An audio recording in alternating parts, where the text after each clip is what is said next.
Continuing here. So I highly recommend that we all pray. I pray. I don't know. I could not cope if I didn't pray. If I didn't believe there was a God, okay, that cared about me, then I could not contend with this system. It's vile. Okay, I'd probably kill myself. But I do believe in God and I get comfort. And you could say, well, it's just you're imagining things. Hey, whatever. Okay, whatever gets you through the night sometimes, right? And, it's proven that having some faith is a very healthful thing. So if it is just a placebo effect, so be it.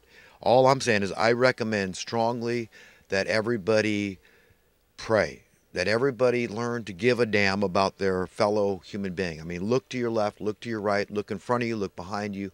You'll always find somebody to bless in some way. We all have an inherent godly instinct to want to bless somebody, and we all have ample opportunities in life to do that. And it can be any way that God puts it on your heart, little blessings. I mean, it's a beautiful thing when people know you care, that, these simple acts of kindness that seem senseless, but they have a ripple effect. So we've got to treat others the way we want to be treated. Be as sensitive and offer people respect and dignity. And, this is how God enables a man whose ways please the Lord to live at peace with even his enemies, because it's everyone's prerogative to have no enemies. It's just like Jesus. Jesus really was no man's enemy. Nobody had a basis for making an enemy out of him, but yet they do. And I know that people hate me. I mean, how can the Federal Reservists like me when I'm talking about going back, revisiting what JFK was doing and getting rid of these people, paying them off? I mean, 20 trillion in debt. We got all these billionaires, more billionaires being created every day, multi-billionaires and all this in America. And yet the nation overall is in debt to the tune of, how do you think they're paying that off? Okay, currency debasement. Do you understand? They just that's how they kick the can. That's how they're pushing the envelope in the direction they want. They say, oh, no, it's a good thing. Oh, no, we need inflation. I mean, low inflation is bad. And, oh, it's unimaginable to have stagflation where nothing's moving. I mean, how bad is that? And, oh, the worst possible scenario is having deflation. Oh, my goodness, that the whole world would coming to an end if we had cost of living deflation. Do you know how bad that, all these threats and fears, all this terror, we'd have mass layoffs, and if the Labor Department went in there and reset the value of the minimum wage to be a proportional, equivalent, commensurate with what the buying power of that minimum wage was back in the mid-60s, it'd be so devastating. The world would come to an end, right? So we're not even going to talk about it. You're so radical. What kind of a freaky liberal communist socialist are you? I mean, the language barrier too. People bandy words about constantly, and nobody says, well, we're going to have a productive conversation hopefully here. And, so let's first of all, define the term. So what's in your head? Socialism. Okay. So give me your best definition. What's in your head over socialism? Another word, government. What's in your head? Please describe. What is in your mind here? Okay. Tell me what you think. What specifically we talk about when we talk about government here? Okay, let's use another term, capitalism. How do you feel about what does capitalism mean to you? Okay, well, what does being constitutionally prudent mean? Okay, these terms we need to define. You can't have a productive conversation unless you define words. What does it mean to be a liberal? What does that mean to you? What does it mean to be a conservative? What does that mean? Okay, I mean, there's so much madness and nonsense out there that, sometimes it's like far better that you break the law. I mean, we don't, the guy was speeding, he got a ticket, well, it wasn't immoral, but, they gotta make money and they gotta give out tickets, and this is just the way it works. Everybody thinks they understand everything and everything makes sense somehow, but it doesn't. And then moral issues. We got the laws, right? The laws are supposed to reflect morality. That's why thou shalt not steal, right? So anybody that steals, you're a criminal. You're going to be prosecuted as a criminal. You're a thief. You're engaged in fraud. You're a liar. You're a cheater. And so, but there's one set of rules. Remember, in '08, the bailout, we knew these criminals got away with this. So right under our noses, right in our faces. In fact, they announce it to the world, right? So this is how they get away with their criminality. And Trump didn't do anything. This recent investigation didn't do nothing. But we're going to spend 2 years and millions upon millions of dollars for this investigation. We knew was baseless from the beginning, but it diverted attention away from Hillary Clinton and her crimes and collusion with countries like China and Obama and him. Whistleblowers are bad. Whistleblowers are bad. Why are whistleblowers bad? Okay, but Obama was, he was harder on whistleblowers than anybody else. I mean, these are the criminals. And do you see the mainstream media asking James Comey and Mueller, who investigates you? Who, if, to see if make sure you're on the up and up and everything. So who oversees you? Do you hear the mainstream media asking those hard questions? Never. Right? They don't want to know, or their bosses, there's certain questions that are offline. So don't ever put these people on the spot. Okay. And don't make them, because we want to know. I mean, if these people can oversee presidents and bring them, hey, maybe they're going to frame them up somehow. Okay, so who's overseeing these people, these directors of the FBI? We never talk about that. I mean, look, the consternation that people face for doing things that are not immoral or illegal are off the charts. I mean, I'm just going to throw out one example out there. One example. Okay, if let's say a guy in his mid-60s finds an 18-year-old woman attractive, and at that age, they're technically a woman, right? So, I mean, yeah, you could call her a girl, you could call her a teenager, a gal, whatever. But it's still of legal age. At 18, legally, the 18-year-old and the 65-year-old can hook up, okay, and they can get married, and they can have children, right? That's all fine. Morally speaking, there's absolutely nothing immoral about that, right? Nothing. Show me something in the Bible, the Quran, anything that the Jews have, okay? Show me. There's nothing there that would support that being immoral or unethical on any level, in any way. And there's nothing illegal about it. Yet the consternation, the disapproval of that happening, and what people, their family, oh my gosh, people talk, oh my, can you believe it? I mean, Judge Millian, every time, when she hears of these stories, she's flabbergasted, she's outraged. Oh, how could, but whenever it's, it's an older woman hooking up with a young guy, and she's all, wow, you go, girl, And so, I mean, I like Judge Millian, but, she's got to check her hypocrisy, but, she's purportedly she's Catholic religion, so, they don't recommend people read the Bible and really understand the teachings of Jesus. If that's just Catholicism, they have a catechism.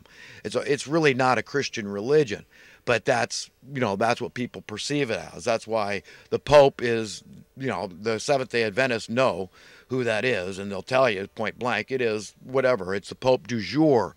The Pope of the day is the Antichrist, because the term anti has evolved. Like I was explaining last week, how the English language evolved sometimes for no good reason, just to confuse people, to discombobulate people, okay, because my people perish for lack of understanding, and that's what they like. There's an element in this world that wants people to be ignorant, confused, because they're disempowered. They lack confidence. Do you understand? And that's what they want. The rulers want that. They want automatons, basically. They want to render people their image and likeness minus the power that they have. Do you understand? So that's what they want. They just want good, obedient, compliant little automatons. Brute beasts for all intents and purposes. Do what we say. Don't do it, don't do what we do. You don't have the power to do that anyhow. Just, conform, comply, and get along. Go with the flow, the path of least resistance, and support the beast system, feed the beast system as best you can, and be a good little boy or girl. Okay, but that's the way it is. So the term anti originally, okay, because it's an ancient word, but it simply meant a substitute or a stand-in. Today we all know anti to mean against, okay, opposed to, right? So it's evolved in that sense. So now it's hard to understand. Antichrist, oh, how dare you call the Pope the Antichrist? Blasphemer, blasphemer. Okay, but it was that same caliber of mentality of people that strung up Jesus. The hypocrites, these authoritarian types that say, hey, he's a threat. These are the legalists that say he's a threat to our power, the status quo. And so we got to hate this guy. We got to make him our enemy. So they did. They got rid of him. And so that's why I know guys like me are still hated to this day for no basis, no justification, no valid one. except it's profits. It's like disruptive technology. Well, how could anybody be opposed to solar highways knowing that, hey, we'll never have to burn any more fossil fuel to make power anymore? How could, but it's disruptive because people make money off the fossil fuels. Do you understand? And yet we're going to get Al Gore out there not going to make a peep about disruptive technology or aerosol spraying, chemtrailing in the sky. We're not going to have that conversation. The mainstream media is not going to ask Al Gore about these things. Right? Do you understand how it's absurd? Our entire reality is fictitious. And so, you know what? I'm the kind of guy that's been paying attention as far back as I remember. As 7 years old, the Vietnam War was in full swing in 1965. Okay, and I had to watch the black and white TVs and the truckloads of flatbed trucks heaped high with the young men. We're talking about teenage men, okay? Bodies piled high on these trucks. I remember going in the closet and praying to God at 7 years old about these things. Okay, I was writing poetry at 7 about these things. The horrors, I mean, how could this be happening? And I had to have a connection to know that there was somebody that hated it as much as me, that thought this is horrible. This is a freaking nightmare. What the hell's going on here? And these are the kind of things people do for money.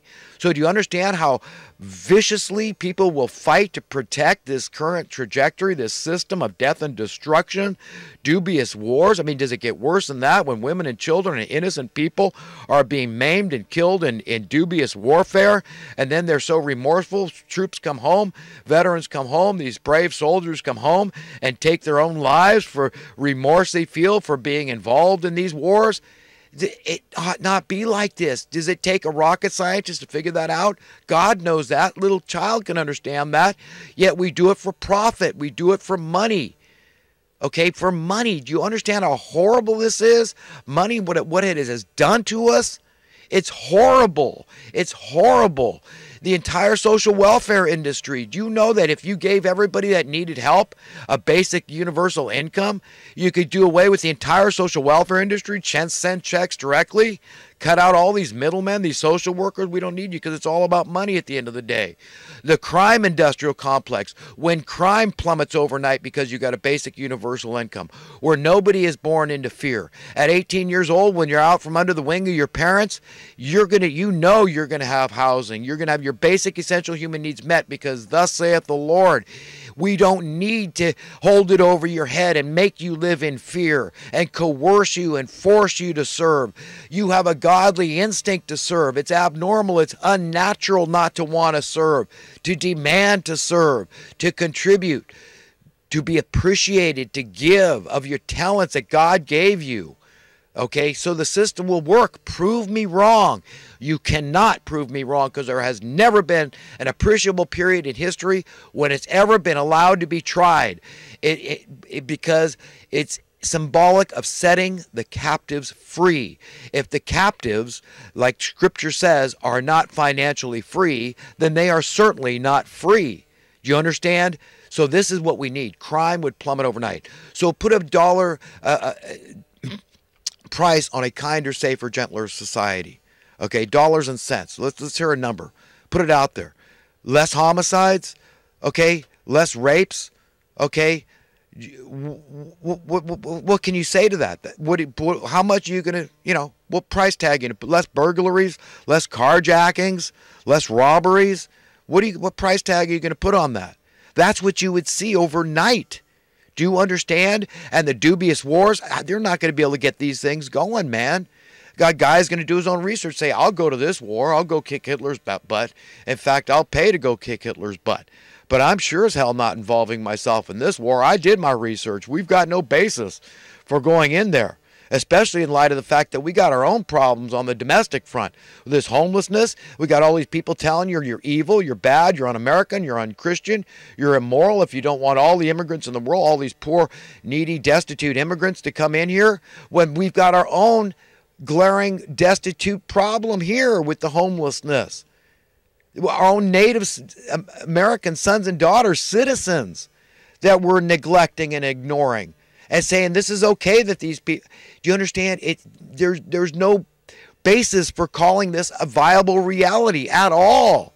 Not a scintilla of evidence for that. It isn't a viable reality. It's got to go, man. It's for the birds. So all those problems, remember, if you just ended desperate poverty, okay, and of course your taxes are going to go down. How could your taxes not plummet? Okay, they would, absolutely. So we got dubious warfare, the social welfare industrial complex. We've got the crime industrial complex. All these industries would suffer terrible losses in terms of being relevant. So what? Nobody's worried anymore. You got a basic universal income. Nobody has to worry about ever, no financial problems ever. And then you got the whole financial services industry. This debt industrial complex would go down the tubes too. And always, oh, that'd be terrible. That's my bread and butter, that national debt. So people are getting rich off the national debt. So who do you think is paying it? Whose back do you think that falls on? Whose burden do you think that they put it on the poorest